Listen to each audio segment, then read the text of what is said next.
नमस्कार साथियों, एक बार फिर मैं दीपंकर समझदार, चार्टर्ड अकाउंटेंट, आपका दोस्त और business growth associate. Vehicle finance company के बारे में आज हम लोग बात करेंगे। टू व्हीलर लोन हो चाहे फोर व्हीलर लोन हो, किसी भी तरीके का व्हीकल हो, व्हीकल फाइनेंस अगर करना है तो कौन से लाइसेंस में कर सकते हैं कि नहीं कर सकते हैं, पूंजी कितनी लगेगी, रजिस्ट्रेशन करना पड़ेगा कि नहीं करना पड़ेगा, कोई शॉर्टकट है क्या?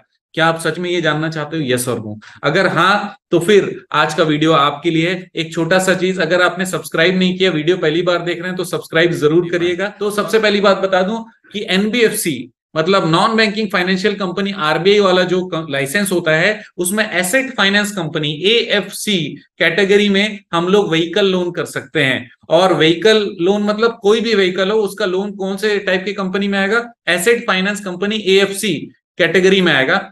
लेकिन यहां पर हम लोग को यह समझना पड़ेगा कि इसके अलावा कोई दूसरी कंपनी भी ये फाइनेंस का काम करती है क्या, उसके बाद हम लोग रजिस्ट्रेशन पे चले जाएंगे। सबसे पहली बात ये, क्या निधि कंपनी भी व्हीकल फाइनेंस कर सकती है, यस और नो? नहीं कर सकती। क्यों? क्योंकि उनका फाइनेंस केवल चार चीजों पे होना है निधि कंपनी का। वो चार चीजों के अलावा कोई दूसरा चीज नहीं हो सकता। गोल्ड लोन हो गया, मॉर्गेज लोन हो गया, उनके लाइफ इंश्योरेंस के अगेंस्ट में जो लोन हो सकता है वो हो जाएगा, और डिपॉजिट ये निधि में हो गए, लेकिन उसके अलावा कुछ नहीं आने वाला है। सर माइक्रो फाइनेंस कंपनी में हम लोग ये वाला काम कर सकते हैं क्या? तो यहां पर मैं आपको थोड़ा सा प्रैक्टिकल चीज बता रहा हूं और ओरिजिनल चीज बता रहा हूं। ओरिजिनल चीज ये, ओरिजिनल मतलब ओरिजिनल रूल्स ये है कि भाई अनसिक्योर्ड लोन ही कर सकते हो। यहां पर अनसिक्योर्ड लोन के अलावा कोई दूसरा लोन नहीं कर सकते। लेकिन जैसे ही हम लोग व्हीकल फाइनेंस की बात करते हैं तो हायर परचेज सिस्टम आ जाता है, और हायर परचेज सिस्टम आ गया मतलब कहीं ना कहीं पर क्या है, वो सिक्योर्ड है, क्योंकि हम लोग बाद में उसको लेने का अधिकार रखते हैं। इसी कारण यहां पर भी पॉसिबल नहीं है। लेकिन कई सारे स्टेट्स में माइक्रो फाइनेंस का लाइसेंस लेकर भी वो क्या करते हैं, जो आरटीओ है, आरटीओ से कनेक्टिविटी करके वो बिजनेस करते रहते हैं, और ये कहते हैं कि भाई हम तो कुछ सामान ले नहीं रहे हैं, ये सिस्टम को खाली फॉलो कर रहे हैं, और आरटीओ का बेनिफिट हम लोग ले रहे हैं, ताकि हम लोग पैसे तो दे रहे हैं, आरटीओ को पता है, और हमारे नाम पे एचपी चढ़ जा रहा है, इसी कारण हम ये काम कर ले रहे हैं। क्या ये काम करना चाहिए? बहुत बड़ा प्रश्न है। मेरा ओपिनियन है, रूल्स क्या कहता है, ये दो चीज अलग है। रूल्स ये कहता है नहीं कर सकते। ओपिनियन क्या कहता है कि सर अगर आप पर्सनल रिस्क लेना चाहते हो, पर्सनली अपने रिस्क पे ये करना चाहते हो तो आप करिए। मैं नहीं कह रहा हूं, रूल्स भी नहीं कह रहा है, अपने रिस्क पे करना है कर सकते हैं। ये कौन सा हो गया? Micro finance. दूसरा, साहूकारी मतलब मनी लेंडिंग लाइसेंस में ये वाला काम कर सकते हैं क्या? तो मनी लेंडिंग लाइसेंस में अगर आप करना चाहो तो वहां पर परेशानी कम है, या समझो कि 90% उसमें कोई प्रॉब्लम नहीं है। आरटीओ के साथ में आप अपनी बातचीत कर लीजिए, वहां पर अपने कंपनी को रजिस्टर कर लीजिए और आगे बढ़ जाइए। मैक्सिमम स्टेट में क्या हो रहा है, आरटीओ कहती है कि आपका कंपनी होना चाहिए, फाइनेंस कंपनी होना चाहिए, तब जाकर मैं ये काम करूंगा। तो एक और चीज बता दूं, बहुत इंपॉर्टेंट चीज है कि आजकल बहुत सारे लोग माइक्रो फाइनेंस कंपनी या फाइनेंस कंपनी का प्राइवेट लिमिटेड कंपनी बनवा ले रहे हैं, बहुत हाई पेमेंट देकर, ज्यादा पैसे देकर बनवा रहे हैं, और उनको पता भी नहीं। उनको कहा जाता है कि भैया इसमें फाइनेंस कर सकते हैं क्योंकि फाइनेंस वर्ड लिखा हुआ है, लेकिन भाई लोग फाइनेंस नहीं कर सकते, क्योंकि आरबीआई के लाइसेंस के बिना या सेक्शन 8 के लाइसेंस के बिना या निधि के बिना ये काम नहीं हो सकता। एकदम सही बोल रहा हूं मैं। लेकिन एक चीज हो सकता है क्या, कि ये जो लाइसेंस है इसमें दूसरे काम तो हो नहीं सकते, तो अब क्या करें? अब आप ऐसा कर सकते हो कि आप इसमें मनी लेंडिंग लाइसेंस अगर लेते बनता है आपके स्टेट में, मुझे नहीं पता आप कौन से स्टेट से बिलोंग करते हो, अगर आपके स्टेट में मनी लेंडिंग लाइसेंस लेते बनेगा तो जरूर मनी लेंडिंग लाइसेंस आप ले लीजिए इसी कंपनी में। तो उससे क्या हो जाएगा, अब ये कंपनी कनेक्ट किससे हो गई? किसी ना किसी एक्ट से कनेक्ट हो गई, स्टेट के मनी लेंडिंग एक्ट से कनेक्ट हो गई, और वो ये जो व्हीकल फाइनेंस वाला काम कर पाएगी।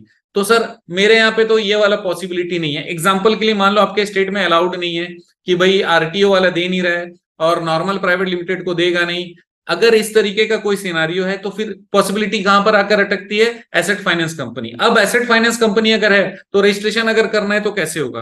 तो अभी फिलहाल तो 2 करोड़ की पूंजी की आवश्यकता है, तो 2 करोड़ का पूंजी आपके पास में होना चाहिए। कम से कम 2 डायरेक्टर और प्रोमोटर होने चाहिए, वही 2 डायरेक्टर वही 2 प्रोमोटर होंगे तो चल जाएगा। जो चेकलिस्ट है डॉक्यूमेंट का और केवाईसी है आरबीआई लाइसेंस अप्लाई करने के लिए, वो सारे डॉक्यूमेंटेशन आपको इकट्ठे करने होंगे, और इसके साथ में सिबिल भी चेक करना होगा। इंपॉर्टेंट चीज बता रहा हूं, सिबिल अगर आपने चेक नहीं किया तो प्रॉब्लम है, तो सिबिल भी आपको चेक करना पड़ेगा। ये सारा चेक करने के बाद में आपने देख लिया, उसके बाद में पूरा ऑनलाइन फॉर्म फिलअप करना पड़ेगा। फिलअप करने के बाद में इसको आप ऑनलाइन भी फाइल कर सकते हो, और फिजिकल में भी डॉक्यूमेंट आप भेज सकते हो, ये दोनों चीजों को एक साथ करने के बाद में। लेकिन एक बात बता दूं, समय कितना लगेगा यहाँ पर? समय थोड़ा सा ज्यादा लगता है, 7 8 9 महीना और कई बार 12 महीने भी लग सकते हैं। लेकिन हो जाएगा कि नहीं हो जाएगा? पक्का हो जाएगा। आरबीआई के जो नॉर्म्स हैं उसको अगर हम लोग फुलफिल करते हैं, सिविल में कोई प्रॉब्लम नहीं है, किसी भी तरीके का चीज हमने झूठ नहीं बोला, हमारे एक्सपीरियंसेस भी अगर कोरोबरेट हो रहे हैं, कनेक्ट हो रहे हैं, और आरबीआई का इंटेंशन ये रहता है कि जो व्यक्ति है उसका एक्सपीरियंस इस तरीके का हो कि वो कहीं पे डिफॉल्टर नहीं हो, ये सारी चीजें अगर मैच हो रही है, पेपर भी सपोर्ट कर रहा है, कैपिटल भी सपोर्ट कर रहा है, आपने बैंक में अपने कैपिटल जमा भी करवा दिए, कमेंसमेंट तभी मिलेगा जब आरबीआई का लाइसेंस आएगा। आरबीआई को पता चल गया, आरबीआई ने वेरीफाई कर लिया, उसके बाद आरबीआई इंटरेस्टेड रहेगा कि आपको लाइसेंस दे देवे, और आरबीआई लाइसेंस दे दिया, उसके बाद में आपको बाकी सारे अधिकार मिल जाएंगे, सिविल का आप रजिस्ट्रेशन करा लोगे, और आपको गाड़ी वापस, अगर कोई पैसे नहीं दे रहा तो गाड़ी खींचने का अधिकार मिल जाएगा, सब चीज मिल जाएगा। इतना ही नहीं, आप दूसरों को ब्रांचेस और फ्रेंचाइज देने का भी मॉडल चालू कर सकते हो, और हर ब्रांच और फ्रेंचाइज से आप पैसे कमा सकते हो। सर मैं इतना पैसा नहीं लगा सकता तो क्या करूं? अगर नहीं लगा सकते हो तो दूसरे से ब्रांचेस या फ्रेंचाइजी लेने का काम भी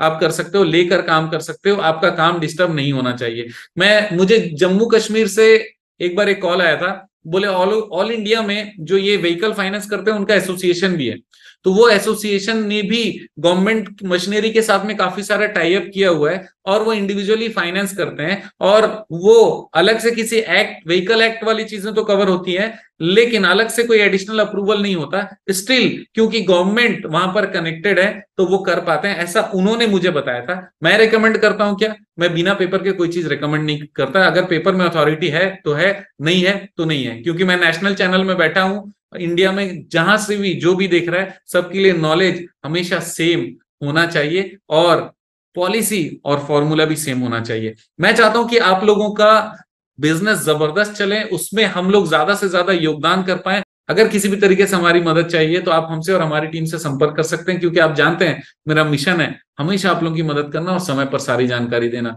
इंपॉर्टेंट चीज, प्रॉब्लमेटिक चीज कमेंट पर लिखिएगा, बने रहेगा मेरे साथ। आपका दिन जबरदस्त और शुभ हो।